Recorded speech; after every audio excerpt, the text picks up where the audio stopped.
আজকে সন্ধ্যায় একটি অনুভূতি সবার সামনে উপস্থাপন করছি। সেটি হচ্ছে আমাদেরই এক সন্তানতুল্য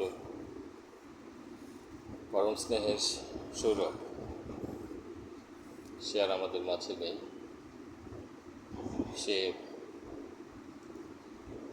কয়েক বছর আগে একটি দুঃখজনক ঘটনায় পুলিশের গুলিতে মারা গিয়েছিল। আমার ছাত্র আশিকুর রহমান, তারই ছোট ভাই সৌরভ। আজকে আশিকের একটি পোস্ট ছিল ফেসবুকে, এবং সেই পোস্টটি দেখবার পর আমাদের সেই সৌরভের স্মৃতির উদ্দেশ্যে আজকের লেখাটি।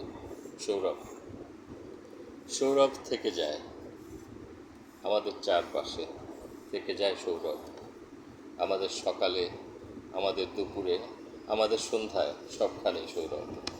আমাদের চলার পথে, আমাদের বিদ্যাপীঠে, সেখানেও সৌরভ।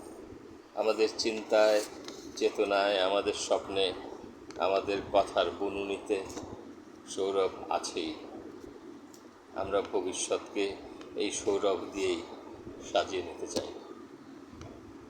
আমি ব্যক্তিগত জীবনে রাজনীতি থেকে দূরে থাকি, কিন্তু সাদাকে সাদা, কালোকে কালো বলতে আমি সেই ছোটোবেলা থেকে অভ্যস্ত। এই ধরনের ঘটনা আমাদের দেশে আর ঘটবে না, এই প্রত্যাশাই আজকের উপস্থাপনা। সবাইকে ধন্যবাদ। আমার চ্যানেলে যারা নতুন এসেছেন, আমাদের এই কবিতা বাংলা চ্যানেলটিকে সাবস্ক্রাইব করবেন।